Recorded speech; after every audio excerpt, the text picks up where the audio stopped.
Hi, everyone. Welcome to the Fashion Experiment. I'm Dr. Bridget, your professor of all things fashion, and today's topic is fashion theories. So, I've been doing a series on fashion forecasting. I did an intro video, and then we talked about fashion cycles, and this is the third installment of the series where I'm going to discuss the theories of fashion adoption. And before I get into the different theories, I just want to explain that fashion adoption focuses on the consumer. So it's understanding how a style or trend is introduced to society and how it is accepted by groups of consumers. And the theories group consumers based on their income, their socioeconomic status. So it's based on the upper income consumers, middle income consumers, and lower income consumers. And that's the somewhat of the basis for the fashion theories of adoption that I'm going to discuss. So make sure you go back and check out my other forecasting videos if you haven't. So theories of fashion adoption really give you insight on the forecasting process, okay? Because it's different parts of forecasting. First part is developing a forecast. So going out into the world and doing a scan of the environment, the economic environment, social environment, in different consumer groups to pinpoint areas where we believe trends will emerge and develop. And once you have pinpointed a strong trend that you believe consumers will adopt and accept, then you have to figure out how it will be accepted, and that's what we're going to talk about today. And then there's other aspects of a forecast: the speed of the forecast once it is adopted. How quickly will it catch on with other consumer groups, and the direction. Once it is adopted into one group of consumers, how will it move? Will it move from women's wear to children's to men's, or will it move from the upper class to the middle class, or will it stay in the upper class? So there's different areas of a forecast that can be examined. So the three theories of adoption that I'm going to discuss today are the trickle down theory, trickle across theory, and the trickle up theory. And like I said, they're each based on how groups of consumers, upper class, middle class, and lower class consumers, accept a trend and how it moves through society. Okay, so the first one is the trickle down theory, and this is basically the traditional approach to how the industry wants to introduce trends to consumers or to people in society.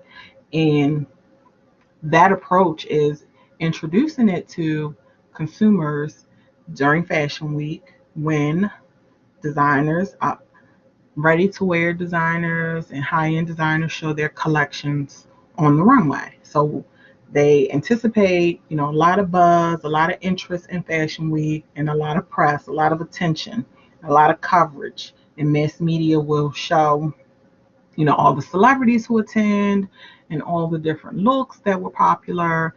And the expectation is that middle income consumers and lower income consumers will, you know, see the press, see the images, and want to adopt the trends and replicate those trends into their wardrobe and their style of dress. And for the most part, the lower income consumers and middle income consumers could not afford to purchase those looks straight off the runway. So they go out and find looks that are similar, and manufacturers copy the looks. Okay, and my image shows us how the black market industry is so popular because of what I just explained. All consumers cannot afford to purchase high end designs, but they want those high-end designs. It's something that they desire. So they buy fake versions of it that are produced by manufacturers. And then this image is just another image, it's more detailed, and it shows all the other components of a forecast that I discussed and explained. So the trickle down or downward flow trend is introduced by the elite class or upper class, and the speed of the trend is steady, but it could be quicker, but typically it's steady because it takes time for manufacturers to replicate the designs that they see on the runway and then provide them to consumers in our typical mass merchandise retailers, your mall stores. And then everything else, the dynamics, the source of fashion ideas, and the source of the change just explains how the trend will be interpreted in different ways for the consumers of the middle income class and the lower class. All right, and then the next theory of fashion adoption is the trickle across theory. And this theory assumes that the trend will develop in one consumer group and it will stay in that particular consumer group. So the example here is the ballerina flat. The trend emerged, was introduced to middle income consumers, and the trend became very popular and it stayed within this consumer group based on your economic status. And this this theory is promoted largely by mass media. So let me explain what I mean. So, for example, lots of us use social media. We communicate with our friends and family or people we don't know, but people who are interested in things that we're interested in, or people who we think are funny, whatever. All right, we communicate with people we know, people we don't know through social media. And at the same time, most of the things that we see and promoted are related to fashion. So you may see a trend through social media and adopt that trend. And let's assume that the individuals that we're communicating with and engaging with and seeing fashion images are within our same consumer group. This is how it spreads. The trend spreads and is communicated, and how it is adopted by other people within the same consumer group through mass media. All right, and then the last theory of adoption is the trickle up theory.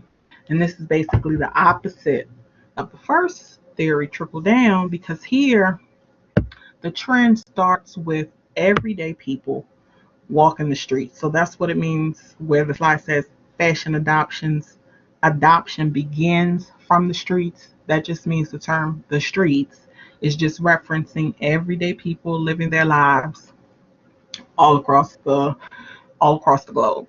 All right, so and because this is a trend that starts with everyday people, how the trend is adopted can be difficult to determine because it's hard to really pinpoint where it started. So my example are the pool shoe trend or the pool slide trend. So I have an image of everyday pool slides from the streets, your Nike slide and your Victoria's Secret's pink slide, and then I have pool slides from the runway where we've seen that high-end designers have created their own version of a pool slide with their designer logos on it. So Givenchy pool slide, Versace, Gucci, and this trend of wearing pool slides did not originate from the runway. It originated with everyday people. Pool slides have been worn forever and a day, right? We've all worn pool slides, but now they've become the trendy shoe, the trendy thing to wear. So we've seen them in different variations too. I didn't put, a ton of different images, but we've seen them with fur and little fur balls and fluffy ones, different embellishments, jewel embellishments, and they've just become a popular trend for the moment. But it did not originate from the runway like the trickle down. It originated from regular people, and that's why it's the trickle up theory of fashion adoption. And that detailed image, I'm just going to go right to the very bottom in the dynamics area. We see consumer stylists. Consumer stylists are your fashion forward consumers on the streets who create unique, interesting looks for themselves daily. So, again, with mass media being the tool that's used to communicate, these everyday people are taking photos of themselves, these fashion leaders dressing in fashionable ways, and other individuals in the industry, the professional gatekeepers, the designers, the fashion leaders in the industry are taking note, and they see them and it's inspiring them. And that's how it works its way up to the runway. All right. So those are the three theories of fashion adoption. I hope you enjoyed this series on fashion forecasting and you check out more of my videos and also subscribe to my channel and continue to support the fashion experiment. And I will see you the next time. Class is dismissed.